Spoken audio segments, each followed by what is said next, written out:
habitar en tu presencia,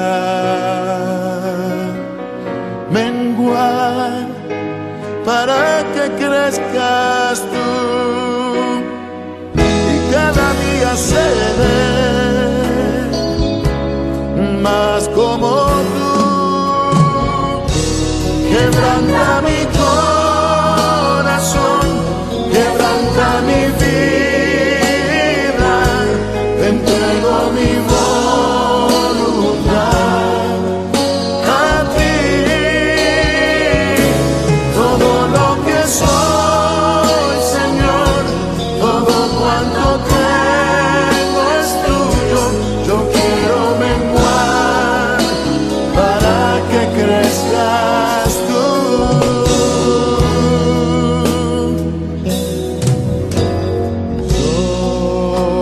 Yo quiero más de ti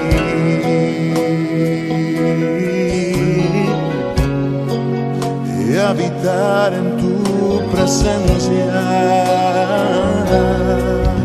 menguar para que crezcas tú y cada día seré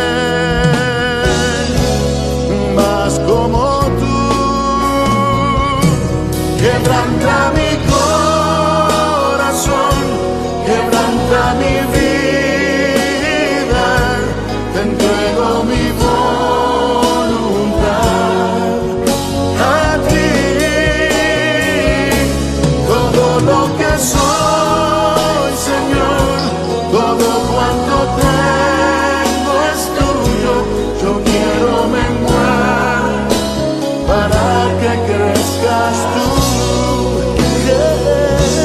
Quebranta mi corazón, Quebranta mi vida, transfórmame tengo mi voz a ti, Señor, a ti. solo a ti. Todo lo que soy, Señor, Todo cuanto tengo es tuyo. Yo quiero menguar para que crezcas tú. Yo quiero menguar para que crezcas tú. Yo quiero menguar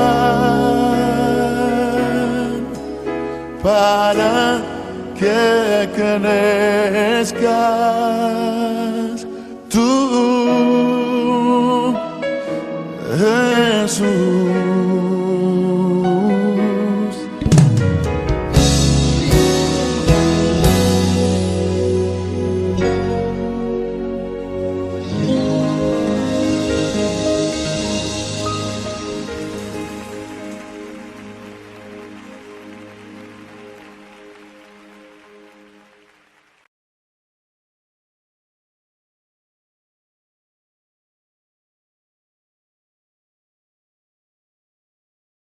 El libro de Proverbios, capítulo 5. Hijo mío, presta atención a mi sabiduría. Escucha cuidadosamente mi sabio consejo. Entonces demostrarás discernimiento, y tus labios expresarán lo que has aprendido. Pues los labios de una mujer inmoral son tan dulces como la miel, y su boca es más suave que el aceite. Pero al final, ella resulta ser tan amarga como el veneno, tan peligrosa como una espada de dos filos. Sus pies descienden a la muerte, sus pasos conducen derecho a la tumba, pues a ella no le interesa en absoluto el camino de la vida. Va tambaleándose por un sendero torcido y no se da cuenta. Así que ahora, hijos míos, escúchenme. Nunca se aparten de lo que les voy a decir. Aléjate de ella. No te acerques a la puerta de su casa. Si lo haces, perderás el honor y perderás todo lo que has logrado a manos de gente que no tiene compasión. Gente extraña consumirá tus riquezas y otro disfrutará del fruto de tu trabajo. Al final, Gemirás de angustia cuando la enfermedad consuma tu cuerpo. Dirás, ¿cuánto odié la disciplina? Si tan solo no hubiera despreciado todas las advertencias. ¿Por qué no escuché a mis maestros? ¿Por qué no presté atención a mis instructores? He llegado al borde de la ruina y ahora mi vergüenza será conocida por todos. Bebe el agua de tu propio pozo. Comparte tu amor únicamente con tu esposa. ¿Para qué derramar por las calles el agua de tus manantiales teniendo sexo con cualquiera? Deben reservarla solo para los dos. Jamás la compartan con desconocidos. Que tu esposa sea una fuente de bendición para ti. Alégrate con la esposa de tu juventud. Es una sierva amorosa, una gacela llena de gracia. Que sus pechos te satisfagan siempre. Que siempre seas cautivado por su amor. Hijo mío, ¿por qué dejarte cautivar por una mujer inmoral o acariciar los pechos de una mujer promiscua? Pues el Señor ve con claridad lo que hace el hombre, examina cada senda que toma. Un hombre malvado queda preso por sus propios pecados. Son cuerdas que lo atrapan y no lo sueltan. Morirá por falta de control propio. Se perderá a causa de su gran insensatez.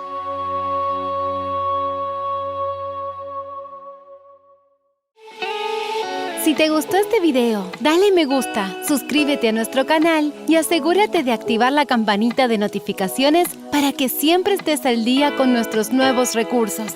Recuerda seguirnos también en nuestras redes sociales. Descarga ahora mismo la app y escucha la audiobiblia dramatizada en tu celular. Busca lectura pública de la Biblia en la tienda de tu dispositivo o vea la descripción de este video donde también encontrarás los links de descarga. Para ver el siguiente video, toca el recuadro que aparece en tu pantalla. ¡Hasta pronto!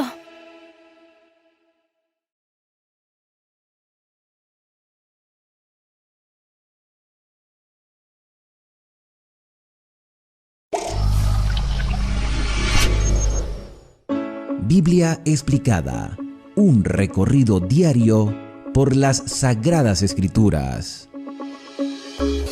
Hoy continuamos nuestro recorrido explicativo por el texto bíblico y hemos llegado al capítulo número 5 del libro de Proverbios, que en hebreo es Mishlei. Ya vamos aprendiendo cómo se van llamando los libros según el idioma hebreo, y proverbios son consejos, ilustraciones, comparaciones que sirvieron para la vida de todos aquellos que han trabajado para Dios a lo largo de la historia, y también nos sirven a nosotros que estamos en el tiempo del fin.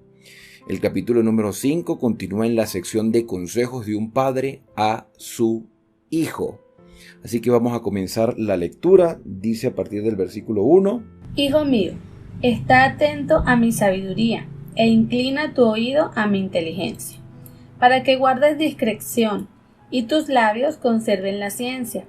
Los labios de la mujer extraña destilan miel, y su paladar es más suave que el aceite. Pero su final es amargo como el ajenjo, agudo como espada de dos filos. Sus pies descienden a la muerte, sus pasos se dirigen al Seol. Sus caminos no son firmes, no los conoce, ni considera el camino de la vida. Ahora pues, hijos, escuchadme, y no os apartéis de las razones de mi boca. Aleja de ella tu camino y no te acerques a la puerta de su casa. No sea que des tu honor a extraños y tus años a alguien cruel, o no sea que los extraños se sacien de tu fuerza, que tus trabajos queden en casa ajena, y que gimas al final cuando se consuma tu carne y todo tu cuerpo. Y digas, ¿cómo pude aborrecer el consejo? ¿Cómo pudo mi corazón menospreciar la reprensión? Interesante, me llama mucho la atención porque es un consejo de la vida sentimental. Es decir, Salomón le dice: mira, hijo mío, yo entiendo que a ti te van a atraer las mujeres en el futuro, te van a llamar la atención, pero aléjate de la mujer extraña. Ahora, ¿qué podemos nosotros considerar como mujer extraña? Y aquí creo que hay un consejo importante, especialmente para este tiempo donde nos dejamos llevar por nuestros deseos o nuestras pasiones o nuestras inclinaciones naturales. Lo natural, lo correcto es que un joven, un caballero, un varón, sienta atracción por una señorita, por una mujer. Eso es lo correcto. Así es. Ahora, ¿qué es, ya tomando en cuenta ese principio, qué es dentro de eso correcto una conducta errada? Quizás tener un sentimiento y un deseo y dejarse llevar por ese sentimiento en un momento no preciso y con una persona no adecuada.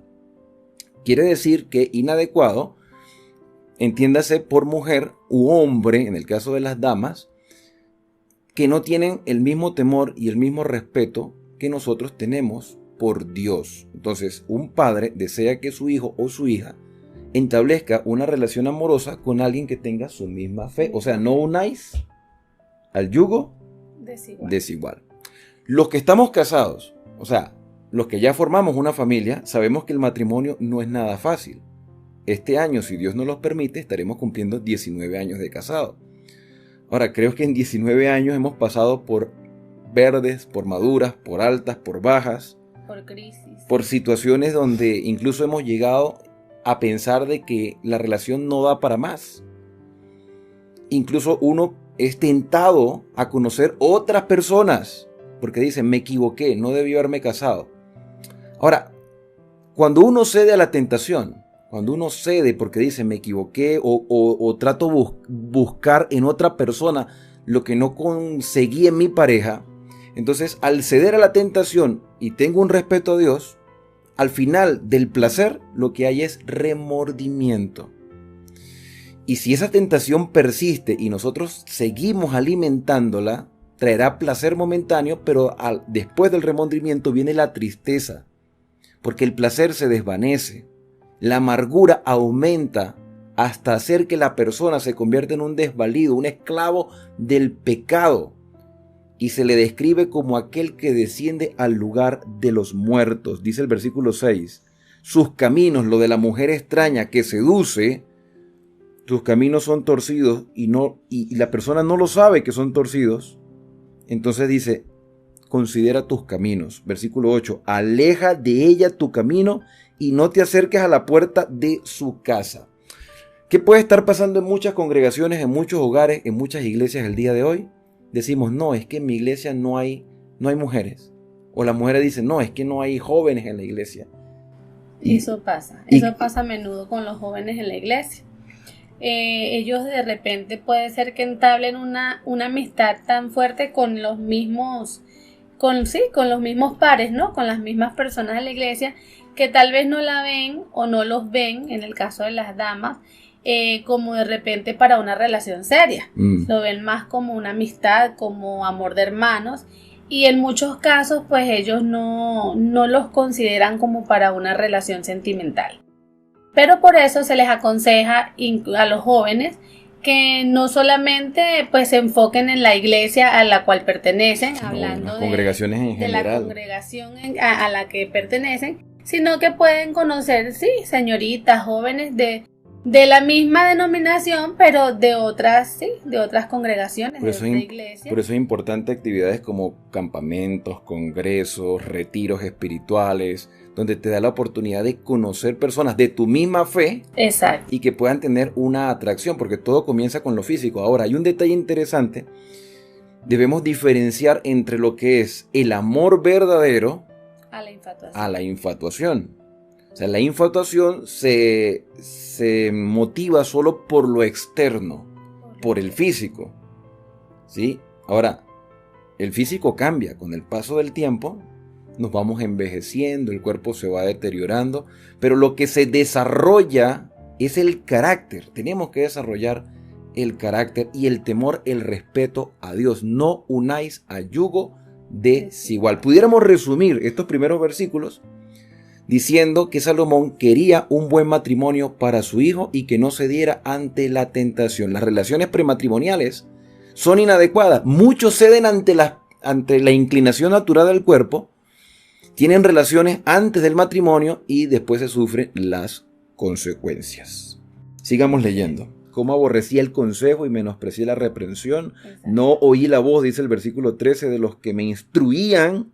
O sea, uno a veces habla con los jóvenes y dice, no, pero es que usted ya está viejo. La época ha cambiado. Eso no me puede pasar de repente a mí. De repente a mí me va a ir mejor. Claro. En algunos casos dicen O también. él o ella pueden cambiar o los podemos traer a los caminos del Señor. Mire, esta es una historia vieja, eso nunca va a pasar. No va a pasar, y si llegara a pasar, durará muy breve tiempo porque no hay un interés espiritual sino carnal. Carnal. Y puede llevar a cometer errores más graves. Yo he visto muchos jóvenes que se han bautizado, se han entregado a los brazos de Cristo aparentemente porque tienen atracción hacia alguien, y cuando ya consuman el matrimonio ya se acaba la espiritualidad. Así es que es mucho más fácil, en este mundo es mucho más fácil que el mal atraiga al bien a que el bien atraiga al mal. Entonces nosotros como personas, como seres humanos, tenemos que tener en cuenta eso, ¿no? Y hacerle ver a los jóvenes eso también. Es bueno que de repente ellos tengan el deseo de que esa persona entre a los pies de Cristo. Eso no es malo, eso es bueno. Pero que ellos deseen que entre no por ellos, sino por Cristo. Por una realmente. verdadera conversión. Exacto. No simplemente por la atracción. Son más los que nosotros hemos visto que se apartan de la fe a causa de una mala relación que los que llegan a la fe. Son más los que se retiran, que se van, que niegan incluso la fe y hasta se decepcionan de la vida cristiana por una relación inadecuada. Versículo 14. El 14 dice: casi en el colmo del mal he estado, en medio de la sociedad y de la congregación. Bebe el agua de tu propia cisterna, los raudales de tu propio pozo. ¿Acaso han de derramarse tus fuentes por las calles y tus corrientes de agua por las plazas? Sean ellas para ti solo, no para los extraños que estén contigo. Sea bendito tu manantial y alégrate con la mujer de tu juventud. Sierva amada, graciosa Gacela, que sus caricias te satisfagan en todo tiempo y recréate siempre en su amor. ¿Por qué, hijo mío, has de andar ciego con la mujer ajena y abrazar el seno de la extraña? Los caminos del hombre están ante los ojos de Jehová, y él considera todas sus veredas. El artículo es sumamente importante. Los ojos del Señor contemplan todo. Todo, y debemos de estar siempre, tener siempre presente que estamos siempre ante la presencia de Dios, ¿no? Si tuviéramos eso presente, creo yo que nos cohibiríamos de muchas cosas que de repente podríamos hacer pensando que nadie nos ve. O sea, tener una doble vida o una vida de traición. Aquí habla de la fidelidad a la pareja. Una fidelidad que va en todos los ámbitos de la vida, desde la parte sexual hasta la comunicación y el trato con la pareja. Recuerden que Dios creó el matrimonio para que fuese una bendición. Lamentablemente nosotros, los seres humanos, no estamos preparados para entablar una relación matrimonial si no colocamos primero el fundamento, que es la relación con el Señor. Por eso se recomienda a los jóvenes, antes de casarse, porque hoy en día parece que nadie se quiere casar, todo lo que quieren es concubinato, placer, relación momentáneo. Si no funcionó, pues nos separamos y ya nos hacemos otra relación con otra persona y vivimos una vida desordenada. Se recomienda, nosotros lo hicimos cuando éramos jóvenes, que se haga algo llamado el curso prematrimonial. Si tú estás con planes de casarte, tienes que hacer un curso que va de mínimo 8 clases. 8 clases donde te enseñan a cómo comunicarte con la pareja, cómo es la parte sexual, cómo es la planificación, la parte económica, lo espiritual, entre otras temáticas. Si las parejas que hacen el curso prematrimonial tienen sus dificultades, porque todas las tenemos, imagínense aquel que no lo hace. Una catástrofe total. Y si venimos de familias disfuncionales, si venimos acarreando los problemas de nuestros padres y hemos sido educados erróneamente, conocimos el evangelio ya siendo adultos o jóvenes, entonces queremos entablar una relación, pensamos que lo sabemos todo, pero en realidad no lo sabemos. Yo creo que después de 19 años de casado, yo creo que hasta ahorita estamos aprendiendo a conocernos. ya con 3 hijos, adolescentes, ya 2 de ellos. Claro, porque ya la relación ha madurado, ¿no? Hemos madurado y hemos pasado por momentos difíciles. Y el consejo es acertado: bebe el agua de tu propio pozo, que sea bendito tu manantial, alégrate con la esposa de tu juventud. ¿Sabes que hubo algo que aprendí con un pastor que vino hace tiempo aquí a Barbosa? Él decía que dentro de la tradición israelita era aconsejable que los novios pudiesen vivir juntos 1 año en una misma casa, dormir en una misma cama, pero no tener relaciones sexuales. Y dice, bueno, pero ¿cómo es posible eso?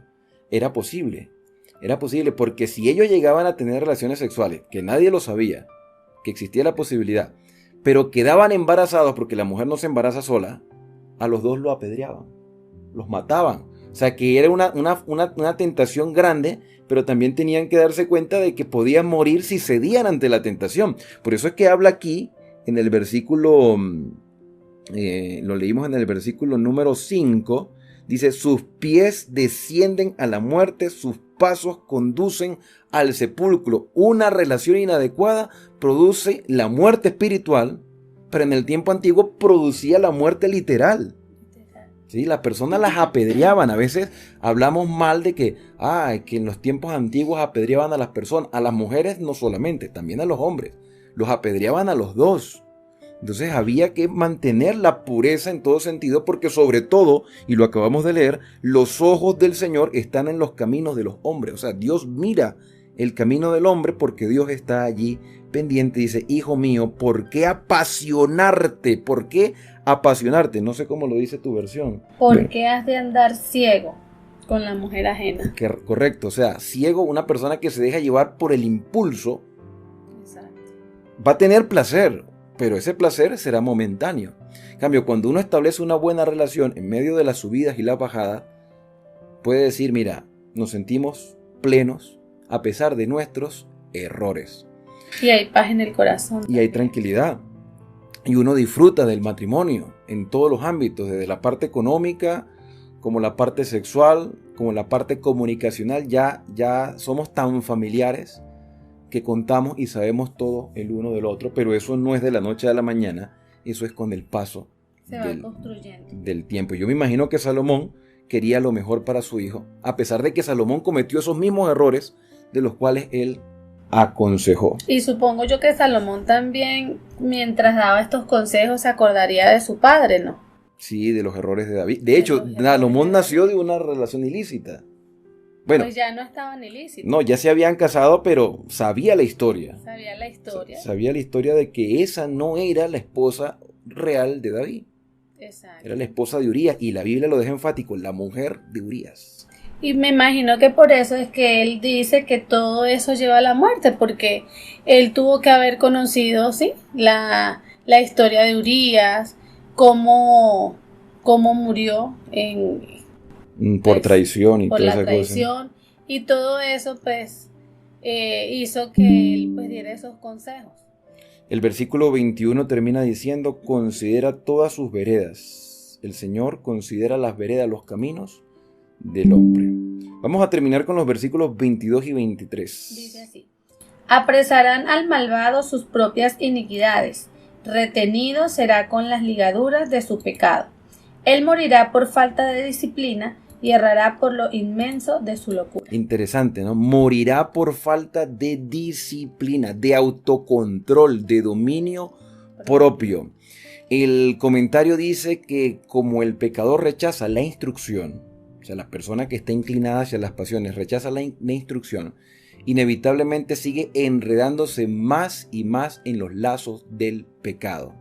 Hay un poder para quebrantar las ligaduras más fuertes, pero la complacencia prolongada de las tentaciones pecaminosas con frecuencia deja al pecador sin el deseo de salvación y sin la inclinación para colocar su voluntad de parte del Salvador. Es decir, eso es como una herida. Cuando uno se golpea, la herida duele, pero si uno sigue dándole a la herida, llega un momento en que se vuelve callosa la herida y ya no duele. Es decir, ya no tenemos dolor por el pecado, nos acostumbramos al pecado. El Espíritu Santo nos intenta impresionar para que cambiemos el rumbo, pero si persistimos con la tentación, llegará un momento en que lo vamos a ver tan normal que vamos a considerar que eso no es pecado. Y está pasando en muchas congregaciones. Yo he conocido iglesias, yo no sé si en la tuya, en alguna, ustedes lo conozcan, pero yo he visto iglesias que las personas están entregando su vida al Señor, pero están viviendo en pecado, en concubinato, con una pareja que no es su esposo ni su esposa. Entonces ya estamos viendo normal el concubinato y estamos echando por tierra uno de los mandamientos que dice no cometerás adulterio. Y la fornicación, la relación concubinaria, es violación directa al 7º mandamiento.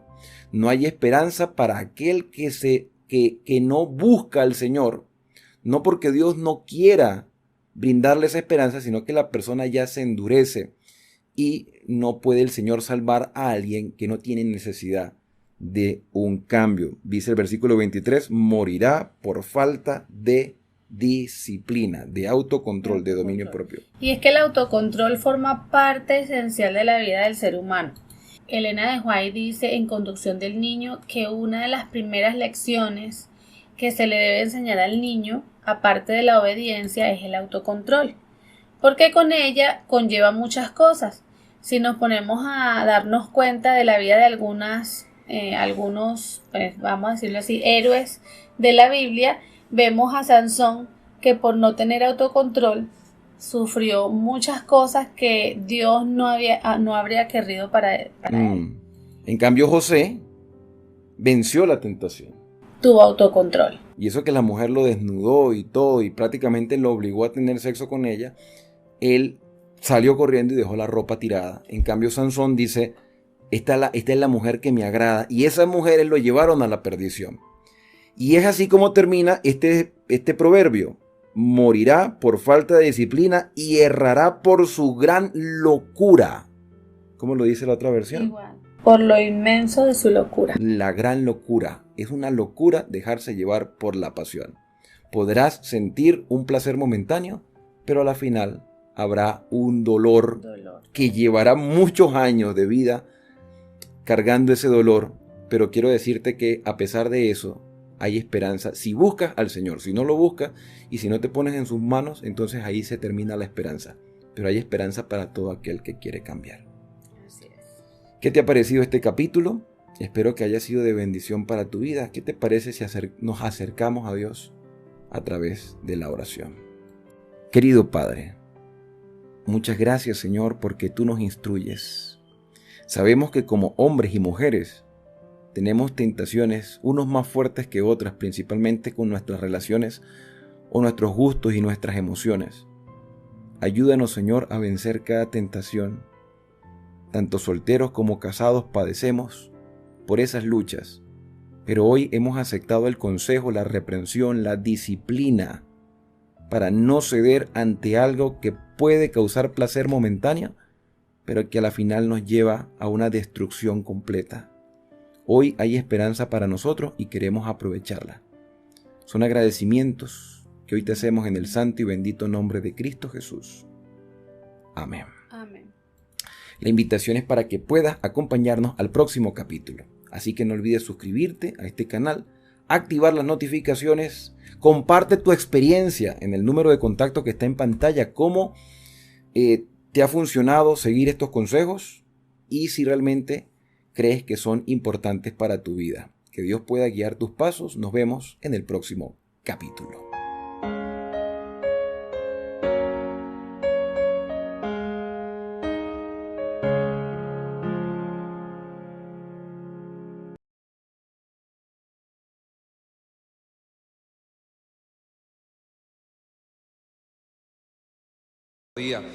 Que dice así: este son es mi regalo en Navidad. ¿Cuántos dicen amén?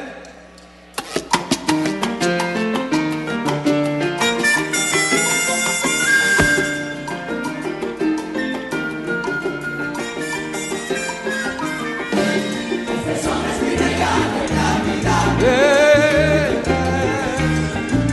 Este son es mi regalo en Navidad. Ay, de donde canta el sinsonte, la perla de las Antillas, trae una canción que inspira y alegra los corazones, pa' que mi gente goce, sin distinción de fronteras, bajo una misma bandera, sí. se escucha en aquella brisa que baja por las colinas y en la palma que se inclina al ritmo de los tambores. Profundo es mi sentimiento, sincero y de corazón. Este canto que te ofrezco dice así, escúchalo con amor. Este sol es mi regalo en Navidad. Este sol es mi regalo en Navidad. Te lo entrego por humildad. Sí, señor. Escuchen. Costa Rica y Panamá, Colombia y Santo Domingo.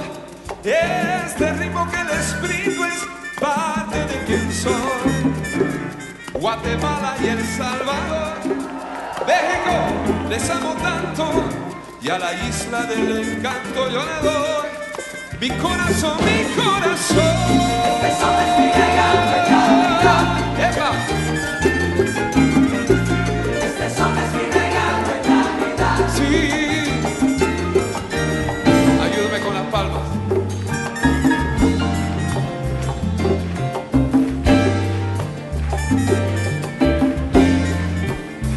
Seguimos celebrando. Este sol es mi regalo. Este es mi regalo. Ay, mi regalo. Este sol es mi regalo. Y para alegrar las penas, así fronteras. Este es mi regalo en Navidad.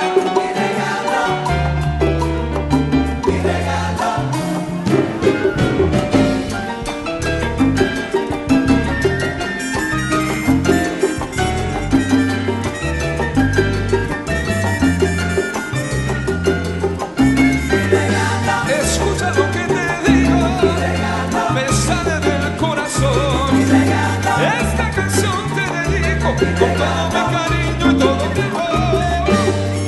Oh, sí. Seguimos, seguimos. Que no pare el ritmo en esta fiesta de la vida. Que no pare, no, que no, que no, que no pare. Que no pare el ritmo de esta fiesta de Navidad. Saca tu pandereta que empezó la fiesta. Con ese son de sabrosón no hay que se mueva.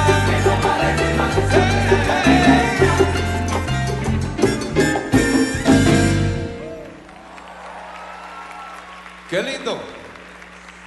Yo creo que hay gente que tiene un poquito de sangre caribeña aquí en este día.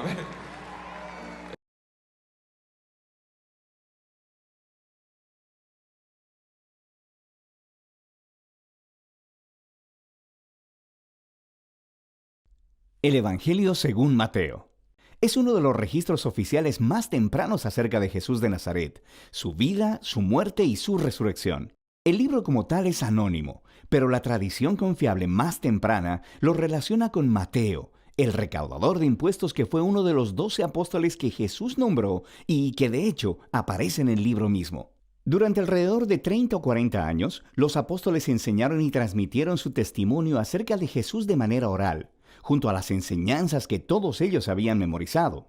Y Mateo entonces recopiló y organizó todo esto en un asombroso tapiz y diseñó este libro para resaltar ciertos temas acerca de Jesús. En este video solo vamos a abarcar la primera mitad del libro. De manera específica, Mateo quiere mostrar cómo Jesús es la continuación y el cumplimiento de toda la historia bíblica acerca de Dios e Israel. Que Jesús es el Mesías del linaje de David, que Él es un nuevo maestro con autoridad como Moisés. Y no solo eso, que Jesús es Dios con nosotros, o en hebreo, Emanuel. Y Mateo ha diseñado este libro con una introducción y una conclusión que funcionan como un marco alrededor de 5 secciones claras, justo ahí en medio, cada una de las cuales concluye con un largo bloque de las enseñanzas de Jesús. Este diseño es muy intencional y es asombroso. Solo observa cómo funciona. Los capítulos del 1 al 3 preparan el escenario al enlazar la historia de Jesús justo en la historia de las Escrituras del Antiguo Testamento.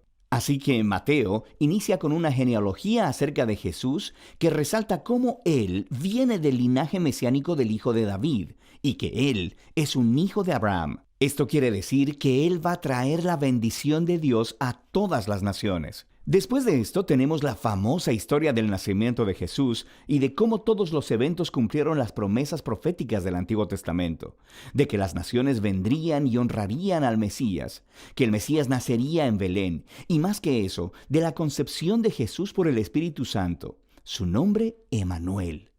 Todas estas cosas trabajan juntas para mostrar que Jesús no es un simple ser humano. Él es Dios con nosotros, Dios hecho hombre. Así que puedes ver dos de los temas claves de Mateo justo aquí en la introducción. Él es del linaje de David. Él es Emmanuel. Pero Mateo también quiere mostrar cómo Jesús es un nuevo Moisés. Así que, como Moisés, Jesús salió de Egipto, cruzó a través de las aguas del bautismo y entró en el desierto durante 40 días. Y luego Jesús sube a un monte para entregar su nueva enseñanza. De manera que a través de todo esto, Mateo está diciendo que Jesús es la figura prometida mayor que la de Moisés, que rescatará a Israel de la esclavitud. Él les dará una nueva enseñanza divina. Él los salvará de sus pecados y Él traerá una nueva relación de pacto entre Dios y su pueblo. Este paralelo entre Jesús y Moisés también explica por qué Mateo ha estructurado el centro de su libro de la manera en que lo hizo. Estas 5 partes principales resaltan a Jesús como maestro y Él ha creado un paralelo. Jesús como maestro hace un paralelo con los 5 libros de Moisés. Jesús es el nuevo maestro del pacto con autoridad que cumplirá la historia de la Torá. En la primera sección, en los capítulos del 4 al 7, Jesús entra en escena anunciando la llegada del reino de Dios. Y esto es clave. El reino es en esencia acerca de la operación del rescate de Dios para todo este mundo, y se está llevando a cabo a través del Rey Jesús. Jesús ha venido a confrontar el mal, especialmente el mal espiritual y todo su legado de opresión demoníaca, enfermedad y muerte. Jesús ha venido a restaurar el gobierno y reino de Dios sobre todo el mundo al crear una nueva familia de gente que le seguirá, obedecerá sus enseñanzas y vivirá bajo su gobierno. Así que después de que Jesús empezara a sanar a las personas, a formar un movimiento y una comunidad, Él lleva a sus seguidores a un monte o al lado de una colina y entrega su primer gran bloque de enseñanzas, tradicionalmente llamado el Sermón del Monte. Y aquí Jesús explora cómo luce seguirle y vivir en el reino de Dios. Y es un reino de cabeza donde no existen miembros privilegiados. De manera que los pobres, los don nadie, los ricos, los religiosos, todos están invitados a venir y llamados a volverse, a arrepentirse, a seguir a Jesús y unirse a su familia. Jesús dice que no está aquí para dejar a un lado los mandamientos de la Torá o el Antiguo Testamento.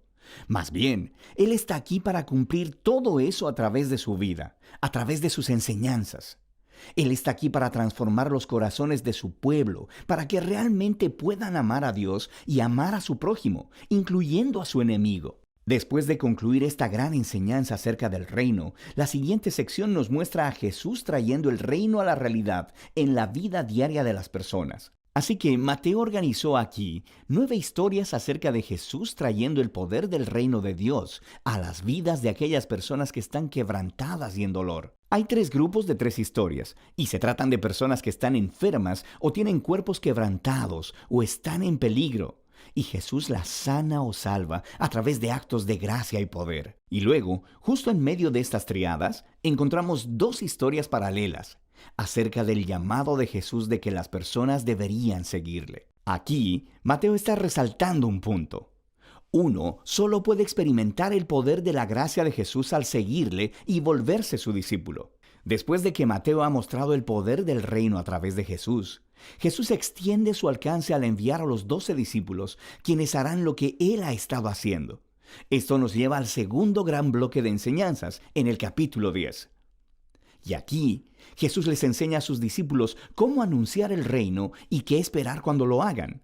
Muchos en Israel están aceptando a Jesús y su oferta del reino, pero los líderes de Israel no. Ellos perderán mucho si se arrepienten y se convierten en discípulos de Jesús. Así que Jesús sabe que van a rechazarlo y perseguir a sus seguidores, y eso es exactamente lo que sucede. En la siguiente sección, los capítulos del 11 al 13, Mateo ha recopilado un grupo de historias acerca de cómo las personas están respondiendo a Jesús y a su mensaje, y nos encontramos con una mezcla de respuestas. Algunas historias son positivas. Las personas aman a Jesús y piensan que Él es el Mesías. Otros son más neutrales, como Juan el Bautista, o incluso los miembros de la propia familia de Jesús, y dejan claro que Jesús no es lo que ellos esperaban. Y luego tienes a los líderes de Israel. Ellos tienen una respuesta completamente negativa. Tienes a los fariseos y a los eruditos de la Biblia. Todos juntos rechazan a Jesús. Ellos piensan que Él es un falso maestro y que está desviando a las personas. Piensan que es un blasfemo por todas las cosas que declara acerca de sí mismo. Pero Jesús no está sorprendido o agitado por todas esas respuestas diversas. De hecho, Él se enfoca en eso en su tercer bloque de enseñanza en el capítulo 13. Aquí Mateo está recopilando un montón de las parábolas de Jesús acerca del reino, como la del sembrador arrojando semillas en 4 tipos de tierra, o acerca de una semilla de mostaza, o sobre una perla o un tesoro escondido. Estas parábolas son como un comentario acerca de las historias que acabas de leer en los capítulos 11 y 12. Algunas personas están aceptando a Jesús con entusiasmo, otros lo están rechazando. Pero el reino de Dios es de un valor incalculable y no dejará de extenderse a pesar de todos estos obstáculos. De manera que esa es la primera mitad del Evangelio según Mateo. Aquí hay algunas cosas para tener en cuenta mientras lees estos capítulos. Mateo está presentando a Jesús, recuerda, como la continuación y el cumplimiento de la historia del Antiguo Testamento. Así que busca cómo él entreteje citas de las Escrituras del Antiguo Testamento, y lo que encontrarás es que están localizadas en puntos estratégicos de la historia, explicando más acerca de Jesús y su identidad. Así que detente, tómate un tiempo para buscar estas referencias y léelas en su contexto del Antiguo Testamento, y frecuentemente descubrirás conexiones asombrosas e interesantes. Finalmente, pon atención a los tipos de personas que aceptan a Jesús y le siguen, y verás que más comúnmente son personas que no son importantes, que son donadies o que no son religiosos. Y estas son las personas que son transformadas por su confianza o fe en Jesús y que le siguen. Y son los religiosos y orgullosos los que son ofendidos por él. Entonces, ¿cómo terminará esta tensión entre Jesús y los líderes de Israel? De esto se trata la segunda parte del libro de Mateo.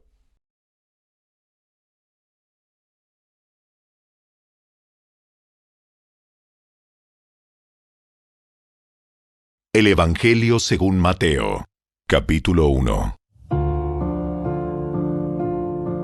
El siguiente es un registro de los antepasados de Jesús el Mesías, descendiente de David y de Abraham. Abraham fue el padre de Isaac. Isaac fue el padre de Jacob. Jacob fue el padre de Judá y de sus hermanos. Judá fue el padre de Fares y de Sera. La madre fue Tamar. Fares fue el padre de Esrón. Esrón fue el padre de Ram. Ram fue el padre de Aminadab. Aminadab fue el padre de Naasón. Naasón fue el padre de Salmón. Salmón fue el padre de Booz. Su madre fue Rahab. Booz fue el padre de Obed. Su madre fue Ruth. Obed fue el padre de Isaí. Isaí fue el padre del rey David. David fue el padre de Salomón. Su madre fue Betsabé, la viuda de Urías. Salomón fue el padre de Roboam. Roboam fue el padre de Abías. Abías fue el padre de Asa. Asa fue el padre de Josafat. Josafat fue el padre de Joram. Joram fue el padre de Usías. Usías fue el padre de Jotam. Jotam fue el padre de Acaz. Acaz fue el padre de Ezequías. Ezequías fue el padre de Manasés. Manasés fue el padre de Amón. Amón fue el padre de Josías. Josías fue el padre de Joaquín y de sus hermanos, quienes nacieron en el tiempo del destierro a Babilonia. Luego del destierro a Babilonia, Joaquín fue el padre de Salatiel. Salatiel fue el padre de Zorobabel.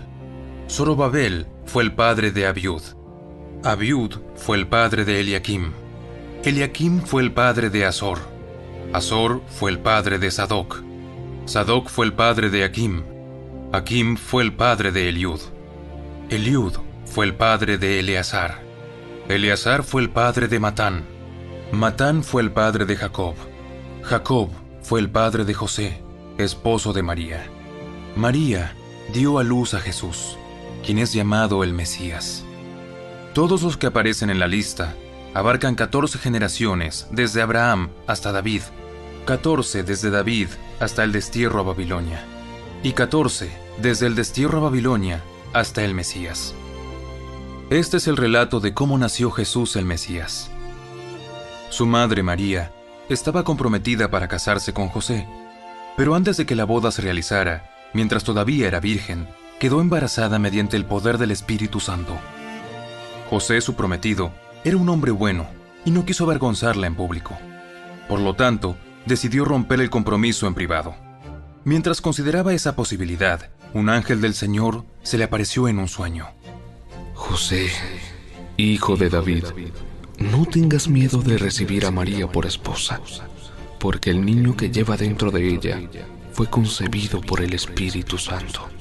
Y tendrá un hijo, lo llamarás Jesús, porque él salvará a su pueblo de sus pecados. Todo eso sucedió para que se cumpliera el mensaje del Señor a través de su profeta. ¡Miren! La Virgen concebirá un niño. Dará a luz un hijo y lo llamarán Emmanuel. ¿Qué significa? Dios está con nosotros. Cuando José despertó, hizo como el ángel del Señor le había ordenado y recibió a María por esposa. Pero no tuvo relaciones sexuales con ella hasta que nació su hijo. Y José le puso por nombre Jesús.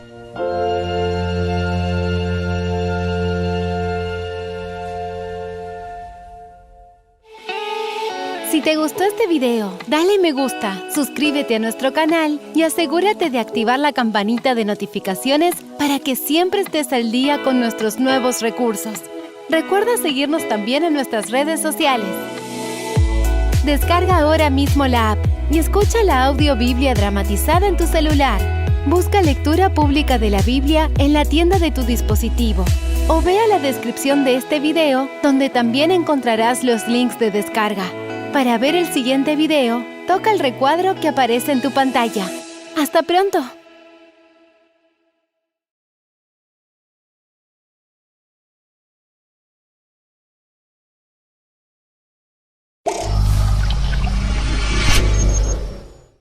Biblia explicada. Un recorrido diario por las Sagradas Escrituras. Hoy comenzamos una nueva etapa dentro del estudio de las Sagradas Escrituras, porque la Biblia, tanto el Antiguo como el Nuevo Testamento, son la palabra de Dios escrita, transmitida por inspiración divina, mediante santos hombres de Dios que hablaron y escribieron movidos por el Espíritu Santo. El Evangelio de Mateo forma parte de un grupo de 4 que narran la vida de nuestro Señor Jesucristo, cada uno con un propósito diferente. Mateo, Marcos y Lucas, unidos, se les conoce como los evangelios sinópticos, porque hay mucha relación en la manera como ellos narran los eventos de la vida de Jesús. A Juan se le diferencia por ser más teológico, mostrar más la divinidad de Cristo. Quiero compartir con ustedes una información básica con respecto al periodo intertestamentario, que ustedes ya saben que son 400 años desde Malaquías y la aparición de Juan Bautista. Es también conocido como el periodo interbíblico, que abarca desde aproximadamente el año 400 a.C. hasta el comienzo del ministerio de Jesús alrededor del año 30 después de Cristo. Durante este tiempo ocurrieron eventos históricos políticos que influyeron en el contexto del surgimiento del cristianismo, como la dominación de Persia, Grecia y Roma en el territorio de Palestina, y el surgimiento de los movimientos religiosos y filosóficos. Además, se destacaron escritos apócrifos. Ustedes no sé si han notado o si alguna vez han tenido o tienen en sus manos, o en su casa, en su biblioteca, tienen la Biblia que comúnmente le llaman Biblia católica. Pero no es la Biblia católica, es la Biblia normal, solo que tiene algunas imágenes que hacen diferenciar que la editorial es católica, pero en realidad la versión se llama Torres Amat. Entonces resulta que dentro de estas Biblias de la Torres Amat aparecen 7 libros más que son considerados libros apócrifos, entre los cuales está Judith, Tobías, Sirácides, Sabiduría, Macabeos 1, Macabeos 2. Entonces fue en el periodo intertestamentario donde aparecieron estos libros apócrifos. Hay quienes han llegado a pensar que el libro de Daniel también se escribió en esta época. Pero como ya estudiamos Daniel y tenemos todas las evidencias de que es un libro inspirado, entonces esta teoría queda descartada. Pero sí surgieron estos libros apócrifos. Y también se le conocen a estos libros como deuterocanónicos, que ofrecen información relevante para esta etapa desde el punto de vista histórico. Pero desde el punto de vista teológico-doctrinal no son de mucha confiabilidad. En el periodo intertestamentario surgieron dos importantes grupos políticos religiosos en Israel que impactaron significativamente en la sociedad de la época. Estos grupos fueron los fariseos y los saduceos, que evidentemente aparecen en los 4 evangelios, no aparecen antes. Los fariseos se consideraban herederos de Hasidín y añadieron, nótese, vale la pena recalcar que añadieron a la ley de Moisés a través de la tradición oral, mientras que los saduceos eran un partido esencialmente político descendiente de los asmoreos. Entonces los fariseos, más inclinados hacia la parte religiosa, quisieron tratar de proteger de una u otra manera la observancia de los mandamientos, añadiéndole ciertas cosas que lo que hicieron fue perjudicar y crear un concepto errado de las exigencias que el Señor había establecido. Por su parte, los saduceos eran más de corte político. Estos movimientos religiosos, a pesar de que eran políticos, pues los saduceos no estaban desligados de la religión, contribuyeron a la diversificación y controversia en la sociedad de la época, marcando diferencia tanto en términos religiosos como políticos. Durante el periodo intertestamentario, los fariseos y los saduceos, que eran prominentes en esta sociedad judía de Israel, aunque compartían ciertas similitudes, también divergían en aspectos clave. Los fariseos eran más abiertos y conservadores en lo político, mientras que los saduceos se caracterizaban por ser más cerrados y menos flexibles. Desde una perspectiva religiosa, los fariseos eran más fervientes y dogmáticos, con creencias en la divina providencia, la vida futura, la resurrección de los muertos y la existencia de los ángeles. De hecho, se cree que la palabra fariseo era los apartados, era una manera de describir que eran personas piadosas, lo que indica que no todos los fariseos eran malos. Había fariseos buenos, espirituales. Vemos el caso de Nicodemo, quizás la actitud que ellos tenían hacia esas creencias y la manera como veían otras personas los hacían un poco odiosos, no muy diferente a algunos religiosos el día de hoy. Por otro lado, los saduceos rechazaban la existencia del espíritu de los ángeles y la resurrección, lo que marcaba una diferencia fundamental en sus doctrinas, que también hay personas que creen lo mismo. A pesar de su diferencia, ambos grupos formaban parte de la élite dirigente de los judíos en Israel y se relacionaban con el poder político de manera distinta. En resumen, la relación entre los fariseos y los saduceos en el periodo intertestamentario estaba marcada por diferencias doctrinales y políticas, así como por momentos de colaboración estratégica en ciertos eventos históricos significativos. Otra cosa importante que debemos saber es acerca de la literatura de aquel entonces. El idioma, con el cambio de poderes mundiales, el idioma cambió. Ya el hebreo y el arameo habían pasado quizás a un nivel distinto y ahora estaban influenciados por el idioma griego. Entonces ya la Biblia hebrea, la Tanakh, también se le hace una traducción al griego, y esa traducción al griego se le conoció como la Septuaginta, que se describe con las letras LXX, que serían las letras que hacen la identificación del número 70. Esta versión en griego de la Biblia hebrea fue realizada en el siglo III y II, o sea, en el periodo intertestamentario. Esto se realizó en Alejandría, Egipto. El nombre Septuaginta proviene del latín y significa 70, en referencia a los 70 o 72 eruditos judíos, por supuesto, que manejaban el idioma hebreo, que se cree que llevaron a cabo esta traducción. La Septuaginta es especialmente importante porque fue utilizada por los judíos helenísticos, o sea, judíos que se habían criado y se habían desarrollado en el periodo de los griegos, que hablaban griego y habían perdido el idioma hebreo. aunque lo conocían, lo que lo convirtió en una herramienta crucial para la difusión de las Escrituras entre las diferentes comunidades judías dispersas en el imperio. El autor del primer evangelio, Mateo, fue testigo ocular de los sucesos que ocurrieron durante aproximadamente la segunda mitad del ministerio de Jesús. Si nosotros unimos todos los eventos de los 4 evangelios, vamos a encontrar que son 179 descripciones del ministerio de Cristo, diferentes. De esas 179 descripciones, en Mateo vamos a encontrar 95, es decir, el 53% de todo lo que el Señor Jesús se sabe de él. Entonces lo tiene el Evangelio de Mateo. Y de estos, 14 son exclusivos de Mateo. Mateo tiende a agrupar los acontecimientos por orden de temas, no en orden cronológico, sino de temas. Y por eso su relato con frecuencia se desvía de la línea cronológica exacta.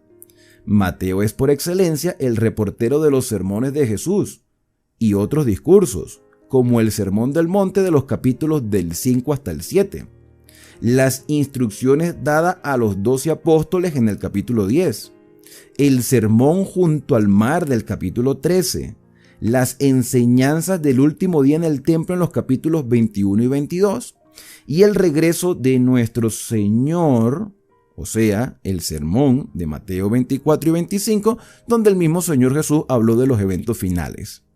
Mateo presenta 21 de las 40 parábolas narradas. O sea que las parábolas que aparecen en los 4 evangelios, si las sumamos todos, dan 40. De esas 40 parábolas, 21 están en el evangelio de Mateo.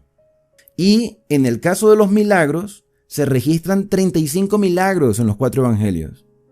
De esos 35 milagros, 20 están en Mateo.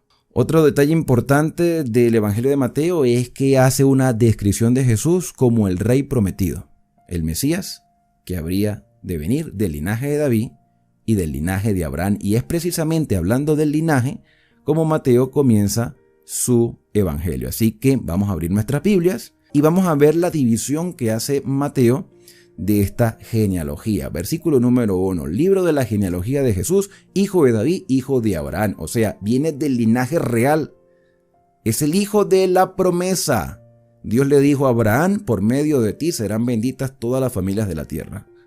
Y el Señor le dijo a David, no faltará rey que no se siente en el trono. O sea, que el Mesías vendría del linaje de David y del linaje de Abraham. Y Abraham, dice el versículo número 2, engendró a Isaac, Isaac a Jacob y Jacob a Judá y a sus hermanos. Judá engendró de Tamar, y aquí hay un detalle también muy curioso, el hecho de que se mencione a Tamar. No es muy común que se mencione a las mujeres en la genealogía, pero esta es la primera mujer que se menciona, a Tamar. Entonces Judá engendró de Tamar a Fares y a Zara, Fares a Esrón y Esrón a Arán. Arán engendró a Aminadab, Aminadab a Naasón y Naasón a Salmón. Salmón engendró de Rahab. ¿Y quién es Rahab? Esta segunda mujer que se menciona aquí es la mujer que ayudó a 2 espías que estaban recorriendo Jericó y que los estaban persiguiendo para matarlos. Rahab pidió que se le extendiera misericordia y se les diera la oportunidad de formar parte del pueblo de Israel.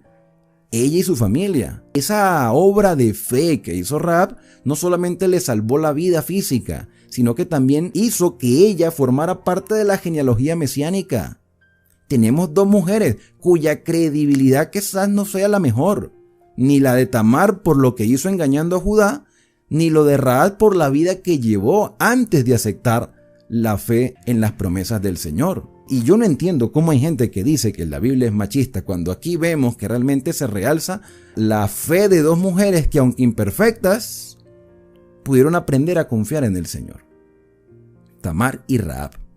Entonces Salmón engendró de Rahab a Boz, ese hombre tan caballeroso Boz, que se portó gentilmente con Ruth. ¿Se acuerdan del libro de Ruth? Que ya lo estudiamos también. que habla del tema de la redención, Ruth la Moabita. Bueno, esa misma Ruth la Moabita también se menciona aquí como la tercera mujer dentro de la genealogía mesiánica. Boz engendró a Obed y Obed a Isaí. Isaí engendró al rey David y el rey David engendró a Salomón, de la que fue mujer de Urías. No se dice Betsabé, pero se sabe que es ella. Sería la cuarta mujer de la genealogía mesiánica. Así que si algún día te preguntan cuáles son las 4 mujeres dentro de la genealogía mesiánica, por lo menos que se describen en el Evangelio de Mateo, tú podrás decir Tamar, Rahab, Ruth y Betsabé. Que tú te pones a ver, fueron mujeres de fe, pero también fueron mujeres que cometieron errores. Y aquí se manifiesta la gracia. Ya quitémonos esa idea errónea de decir que la Biblia era machista, cuando aquí se está realzando la figura de la mujer, porque tanto el hombre como la mujer son valiosos porque ambos somos la imagen de Dios. Quizás algunos puedan interpretar de manera despectiva la expresión la que fue mujer de Urías, pero era mujer de Urías, era la esposa de Urías. Ella también incitó a David, ella también fue culpable, pero aún así el hecho de que aparecieran en la genealogía mesiánica era una demostración de que Dios les había perdonado, les había redimido, como también nos redime a nosotros. La aparición de estas mujeres es la descripción de que la gracia del Señor siempre ha cubierto a quienes se han arrepentido de corazón y han aprendido a confiar en las promesas del Padre Celestial. Y nosotros también formamos parte de la genealogía de los redimidos por los méritos de Cristo. Sigamos leyendo. Versículo número 7. Salomón, el hijo de Betsabé, engendró a Roboán. Ya sabemos quién era Roboán, el que dividió el reino, porque era un hombre arrogante, pero aparece dentro de la genealogía. No sabemos qué habrá pasado después con Roboán. Roboán engendra a Abías y Abías a Asa. Asa engendra a Josafat, Josafat a Jorán, Jorán a Usías, Usías engendró a Jotán, Jotán a Acaz y Acaz a Ezequías. Ezequías era un rey ejemplar que estudiamos en los tiempos de Jeremías y de Isaías y de otros profetas más.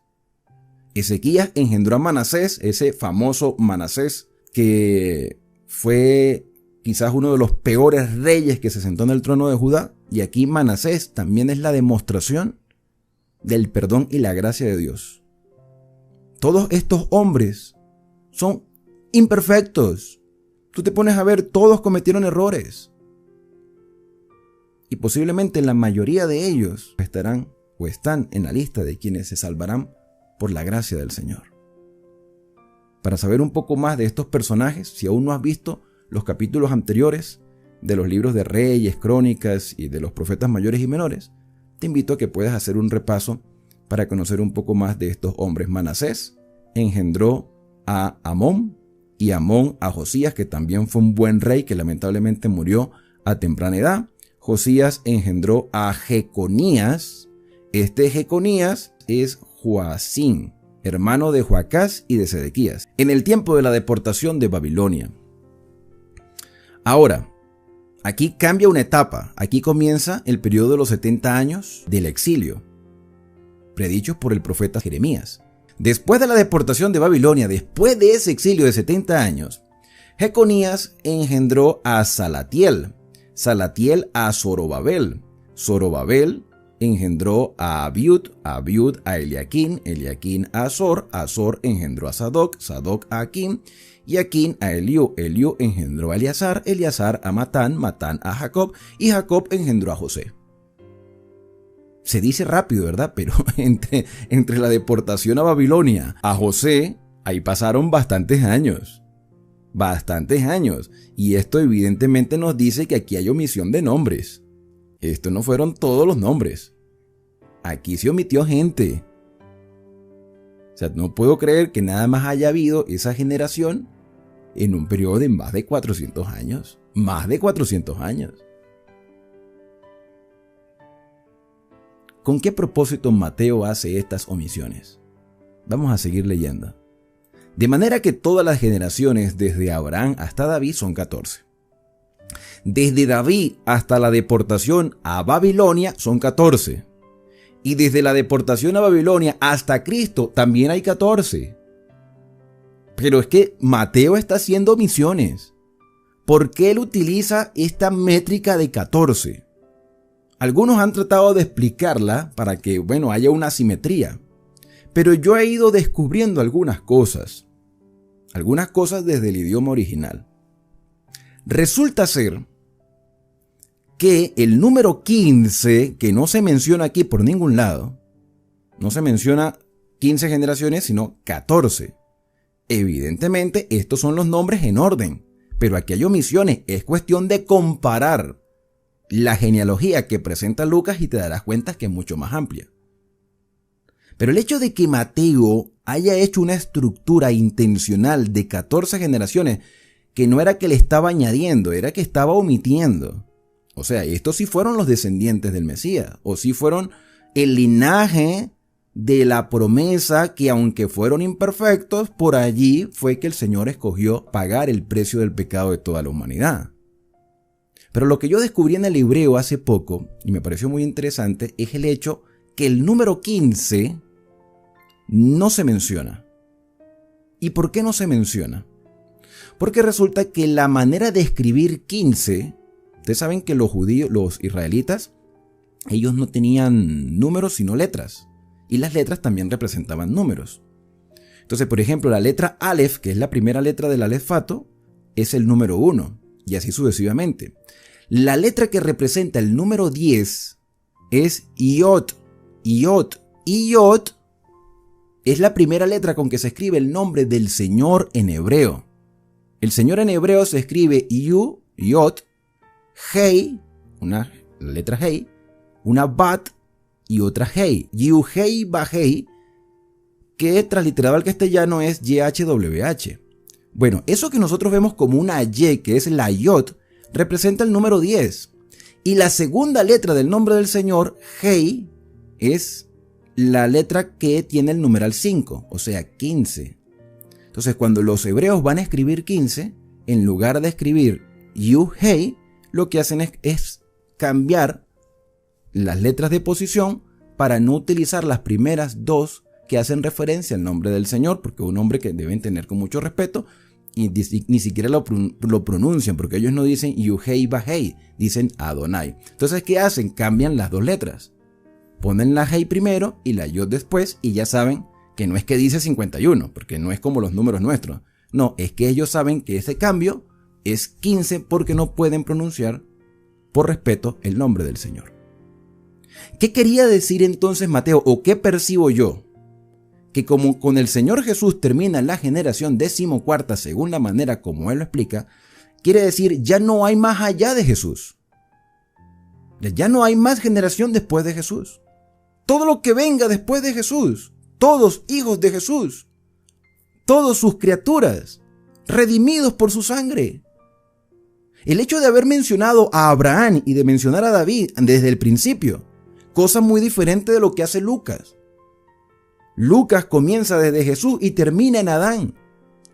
Pero Mateo comienza con Abraham y con David y Abraham.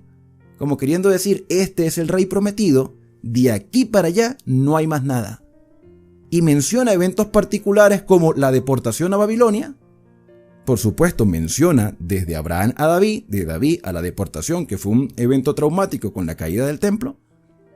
Y ahora con la reconstrucción del templo, porque se menciona a Zorobabel, que es el mismo Zorobabel que nosotros podemos ver en los libros de Esdras, Nehemías, Ageo y Zacarías. Y con esta nueva generación, el Mesías vendrá, y ya después del Mesías no tenemos a más nadie a quien esperar, porque ya vino el deseado de todas las naciones. Eso es lo que yo puedo entender de esa manera.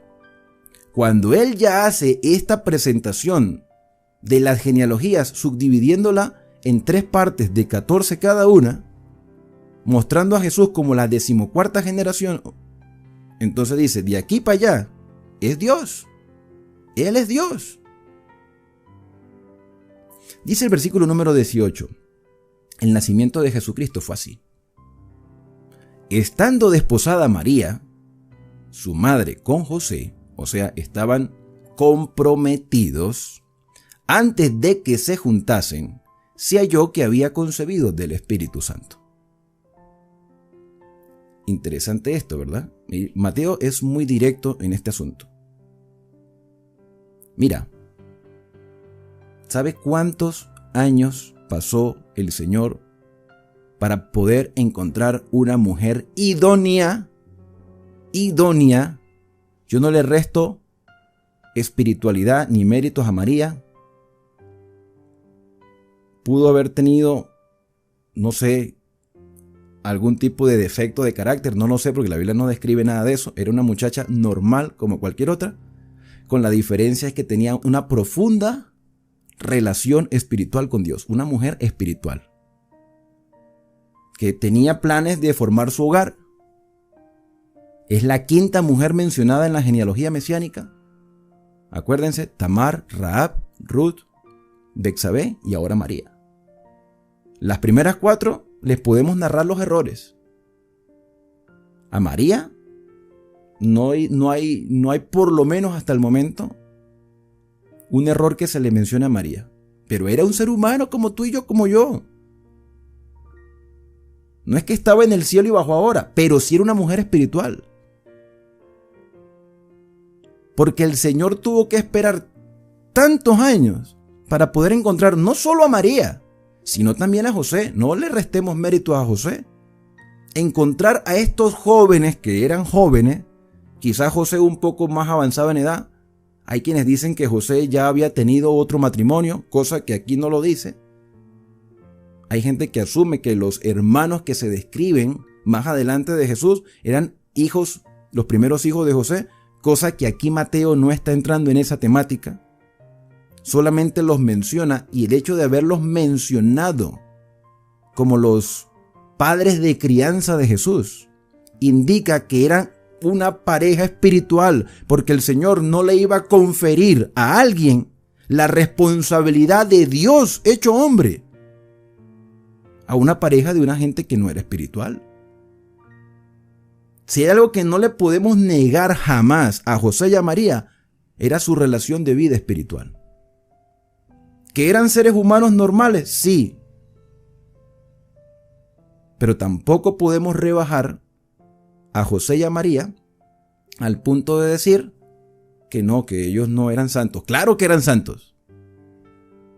Eran santos porque, a pesar de sus imperfecciones como humanos, el Señor vio bien en escogerlos porque sabía quiénes eran. Sabía la educación que José había recibido, la educación que María había recibido.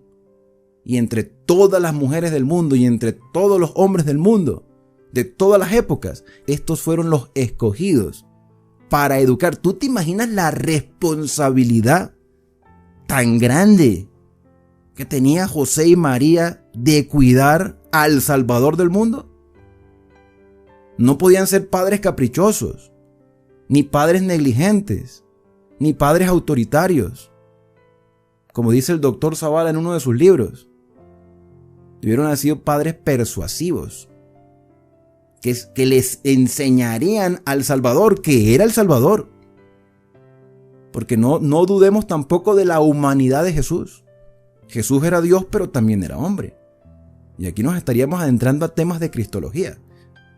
Pero lo que yo quiero hacer énfasis es que entre todos los seres humanos, el Señor escogió a José y a María para conferirle la gran responsabilidad de cuidar, de educar, de instruir al Salvador del mundo. Y hicieron tan buen trabajo que ya Jesús a los 12 años sabía perfectamente a qué había venido. Yo no dudo del buen trabajo que hicieron José y María. Y antes de que ellos se juntasen, porque eran respetuosos, mantenían ese respeto, ella fue concebida del Espíritu Santo. José, su marido, que era justo pero todavía no sabía lo que había pasado, se enteró que estaba embarazada, y fíjate José tan caballeroso que era, que no quiso difamarla. Las leyes tradicionales decían que si una mujer había cometido adulterio debía ser apedreada y el primero que lanzaría la piedra sería el marido o el novio que había sido defraudado. Pero José amaba a María, amaba a Dios, y aunque quizás en su humanidad se sintió traicionado, porque ponte tú en el pellejo de José, aún así él decidió callar, quiso dejarla secretamente, y pensando él en esto, porque yo me imagino que al hombre también le pudo haber dolido saber de que su prometida estaba embarazada. Entonces, pensando él en esto, y aquí un ángel del Señor se le apareció en sueños y le dijo: José, hijo de David, no temas recibir a María tu mujer, porque lo que en ella es engendrado es del Espíritu Santo. O sea, se le aparece un ángel. ¿Tú crees que si José no hubiese sido un hombre espiritual, hubiese difamado a María, la hubiese incluso hasta mandado a matar? O por lo menos la hubiese desacreditado en público. ¿Qué cuento del Espíritu Santo? Pero es que este hombre, José, mira, confiaba en el Señor. Y fue el ángel del Señor quien le revela, o sea, el ángel, él dice aquí, un ángel. Dice, el Espíritu Santo la ha engendrado. Yo me imagino que ya ese dolor, esa tristeza que ve en José, se llenó de alegría, de gozo, de saber de que las promesas mesiánicas se estaban cumpliendo y que ellos eran la pareja privilegiada, escogida. Fueron lo mejor de lo mejor que pudo haber conseguido el Señor entre los seres humanos. A veces se realza mucho a María de una manera exagerada al punto de adorarla, pero echan de un lado a José. No, los dos igual, no para adorarlo, pero sí para reconocer que eran pareja espiritual. Dijo el ángel que se le aparece, que yo estoy seguro que pudo haber sido Gabriel, porque a María se le aparece Gabriel, aunque aquí no lo dice más adelante otros evangelios. Y dará a luz un hijo y llamarán su nombre Jesús, porque él salvará a su pueblo de sus pecados. El nombre Jesús era un nombre muy común, porque el nombre Jesús traduce Salvador, que viene del nombre Josué, el Josué del Antiguo Testamento, que era un nombre que había sido transliterado del hebreo, o Oseas. Oseas también significan lo mismo. Lo que pasa es que con los cambios de idioma del hebreo al arameo y del griego, pues entonces la pronunciación cambia. Pero Josué, Oseas y Jesús es la misma traducción de la descripción El Salvador. Entonces será llamado su nombre El Salvador, porque él salvará a su pueblo de sus pecados.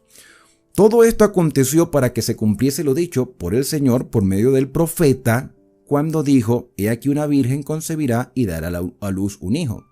¿Sabes tú qué profeta dijo esto? El profeta Isaías, y ya lo estudiamos también aquí en el canal. He aquí una virgen concebirá y dará a luz un hijo y llamará su nombre Emmanuel. Tú dices, bueno, ¿o era Jesús o era Emmanuel? Según lo que dice el ángel, es Jesús, Yeshua. Emmanuel era una descripción de lo que él era: Dios con nosotros. Dios está aquí, él es Dios, no solamente es engendrado por el Espíritu Santo, sino que es Dios mismo, que salvará al mundo de sus pecados. Solamente eso lo puede hacer Dios. José, en ti y en tu prometida se cumplió la promesa que tanto habían esperado. Hoy en día los judíos siguen esperando esa promesa, pero esto se cumplió en José y en María. Imagínate la alegría de saber, y la responsabilidad también, porque antes de que Jesús cumpliera su ministerio, durante 30 años, esta pareja, o el tiempo que estuvieran vivos, porque José murió antes de ver el cumplimiento del ministerio de Cristo. Bueno, eso es lo que asumimos, porque no aparece José más en la historia. Entendemos que era una grande responsabilidad poder criar, educar, cuidar, cuidadosamente proteger al Salvador del mundo. Dice el versículo número 24: despertando José del sueño, hizo como el ángel del Señor le había mandado y recibió a su mujer. ¿Te das cuenta lo espiritual que era José? y no la conoció hasta que dio a luz a su hijo primogénito y le puso por nombre Jesús. No la conoció, quiere decir que no tuvo intimidad con ella. Ahora, si más adelante tuvieron o no tuvieron intimidad, eso era problema de ellos, pero lo más seguro es que sí. Lo más seguro es que como pareja normal tuvieran vida de pareja normal después de haber nacido el Salvador. ¿O es que acaso tener relaciones sexuales en el matrimonio es pecado? No, ¿verdad que no? Antes no. Antes no, antes de casarse no. Y en la condición de embarazo tampoco porque, oye, el Salvador. Respeto también, ¿no? Pero, ya después, lo lógico era que sí. Ahora, si alguien tiene una evidencia de que José nunca estuvo con María, bueno, no sé de dónde la habrá sacado porque en la Biblia no aparece ni tampoco da esos detalles, pero tampoco es nuestro problema. No es nuestro problema, pero como hay gente que dice, no, es que María siempre virgen. Fue concebida estando virgen del Espíritu Santo. Ya después eso era problema de ellos como pareja, si querían tener o no querían tener. Uno se puede meter en esas cosas, eso es la privacidad de la pareja. Bueno, lo que sí nos interesa es conocer algunos detalles más, porque aquí termina el capítulo 1. Esto, por supuesto, que es una fotografía tomada de un libro que nos presenta el orden o la cronología del ministerio de Cristo. Esta sería la armonía de los evangelios. Aquí ustedes pueden ver Mateo, Marcos, Lucas, Juan, y aparecen los eventos que van desde el nacimiento de Cristo. Se cree que según nuestro calendario, Jesús tuvo que haber nacido en el año 5 o 4 antes de Cristo. Y tú dices, ¿pero cómo? Pues por el cambio del calendario. El calendario se cambió en el año 1582. O sea, quien estableció esta fecha fue el Papa de Gregorio XIII. O sea, no fue que Jesús nació, mira, estamos en el año 5 antes de Cristo. Bueno, faltan 5 años para que nazca. No. O sea, él nació y en el año 1582 fue que se establecieron las fechas. Pero como el calendario está desfasado, porque es un calendario que cambiaron con otro propósito, entonces, según el calendario, Jesús tuvo que haber nacido. Ahora, ¿cómo se sabe que era esta fecha? Bueno, porque los evangelios nos van a decir quién reinaba en aquel entonces. Y esta descripción que ustedes ven acá, bueno, tenemos los prólogos, podemos ver aquí que hay una descripción de 17 eventos desde la presentación de los evangelios con las genealogías hasta la juventud de Cristo, que esto abarcaría los primeros 2 capítulos de Mateo y por lo menos los 3 primeros capítulos de Lucas. Marcos y Juan, a excepción de que Juan tiene un prólogo mostrando a Cristo como Dios, Marcos no hace ningún tipo de mención ni de la niñez ni de la juventud de Cristo. Nada, absolutamente nada. Entra directamente a Jesús ya en su ministerio. Quizás por eso es un evangelio un poco más corto. Entonces, con el capítulo 1 llegamos acá hasta el evento número 8. Los otros eventos se mencionan en Lucas. Los eventos antes del nacimiento de Jesús aparecen en el evangelio de Lucas. Además de esto, quiero mostrarles este mapita. Voy a hacer crecer un poco más el mapa. ¿Ok? Fíjate, por ejemplo, aquí este es el mapa de Galilea al norte, Decápolis, Samaria y Judea. O sea, Israel completo, pero ya en este tiempo. Entonces, por ejemplo, aquí vemos los eventos que vamos a ver en los evangelios, en el evangelio de Lucas, ¿no? Porque antes del nacimiento de Jesús, evidentemente, Gabriel se le parece a Zacarías. ¿Ok? Zacarías queda mudo. Después vemos que el mismo ángel Gabriel se le aparece en Nazaret a María. María, cuando se entera de su embarazo, entonces ella hace un recorrido a visitar a Elizabeth. Y ambas, estando ya embarazadas, Elizabeth dice que el niño se le había saltado dentro del vientre, porque bueno, María estaba embarazada y evidentemente era del Mesías. Ellos eran parientes. Un detalle interesante es que María y José eran de la tribu de Judá, pero eran parientes de Zacarías y Elizabeth, que eran de la tribu de Leví. Podían ser levitas, pero igualmente podían ser judíos levitas, o sea, los levitas no tenían territorio. ¿Cómo estaban emparentados? Pues aparentemente pues eran primos. Entonces María, según lo que dice los otros relatos, María regresa a Nazaret. José recibe el mensaje que acabamos de leer en Mateo, ¿ok? ¿ok? No temas en recibir a tu mujer María. Y después de varias circunstancias, como por ejemplo ir a empadronarse, donde ellos llegan y no consiguen dónde reposar esa noche, sino que tuvieron que estar en un establo, es allí donde nace Jesús, ¿ok? Pero esto lo vamos a ver también cuando lleguemos al Evangelio de Lucas. Ya hay otro mapa, pero este mapa lo vamos a ver en el próximo capítulo. Así que te invito a que me puedas acompañar en la próxima descripción del capítulo número 2 del Evangelio de Mateo. Saber de que el Señor cumplió sus promesas, saber de que el Mesías vino y escogió a una pareja joven, pero a la vez espiritual, que aceptaron la voluntad del Señor y que hicieron todo lo posible para que las promesas del Señor se siguieran cumpliendo en el Mesías que acababa de nacer. Saber de que el Señor tenía el control de todas esas cosas para este tiempo debe fortalecer nuestra fe y hacernos vivir con esperanza. Porque así como el Señor cumplió en el pasado sus promesas, también las cumplirá en el futuro. Que Dios te bendiga y te guarde, que haga resplandecer Dios su rostro sobre ti y que tenga de ti misericordia. Que el Señor alce sobre ti su rostro y ponga en ti paz.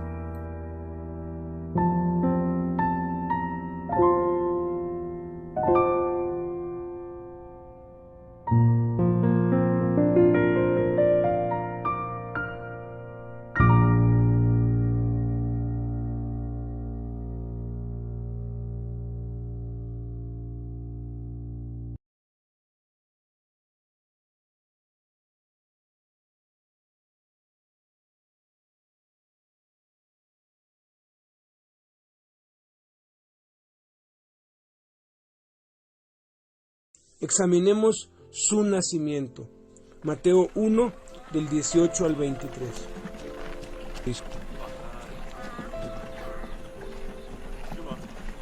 El nacimiento de Jesús, el Cristo, fue así. Su madre María estaba comprometida para casarse con José. Pero antes de unirse a él, resultó que estaba encinta por obra del Espíritu Santo.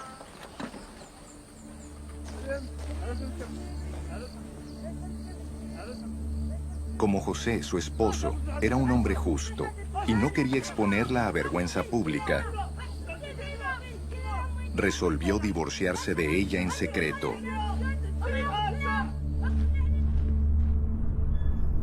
Pero cuando él estaba considerando hacerlo, se le apareció en sueños un ángel del Señor y le dijo: José, hijo de David, no temas recibir a María por esposa, porque ella ha concebido por obra del Espíritu Santo. Dará a luz un hijo, y le pondrás por nombre Jesús, porque él salvará a su pueblo de sus pecados. Todo esto sucedió para que se cumpliera lo que el Señor había dicho por medio del profeta: la Virgen concebirá y dará a luz un hijo, y lo llamarán Emanuel, que significa Dios con nosotros. Cuando José se despertó, hizo lo que el ángel del Señor le había mandado y recibió a María por esposa. Pero no tuvo relaciones conyugales con ella hasta que dio a luz un hijo, a quien le puso por nombre Jesús.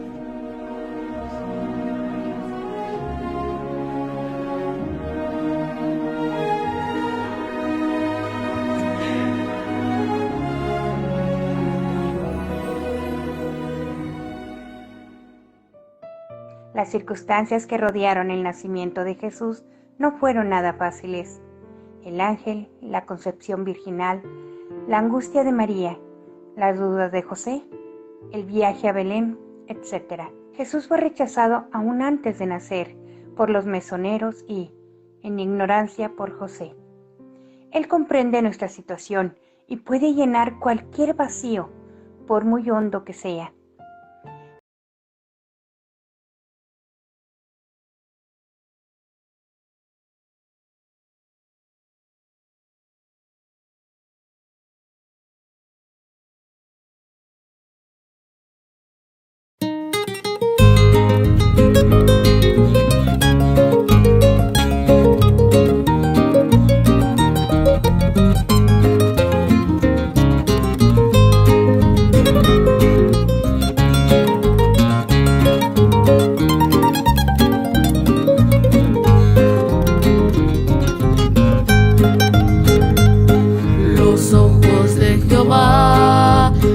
llenos de compasión, que desde el cielo azul contemplan la maldad.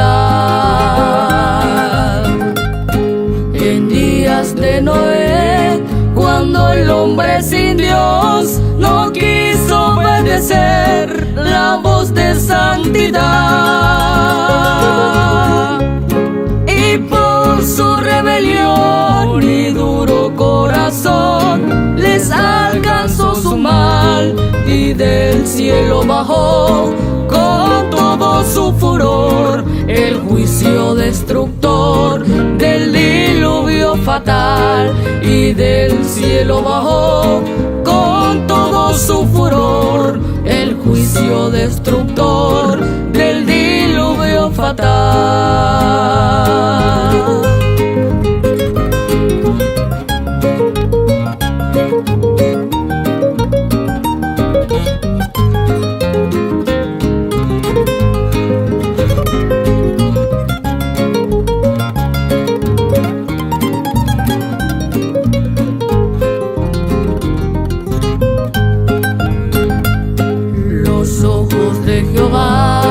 Abiertos siempre están, y desde el más allá pueden mirar el bien.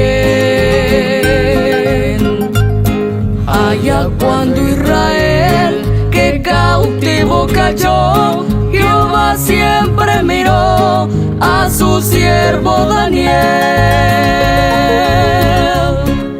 Ese Dios del ayer hoy contemplando está, si tú haces el bien, y recompensará con la vida eterna al que aborrece el mal y quiere serle fiel, y recompensará con la vida eterna al que aborrece el mal y quiere serle fiel.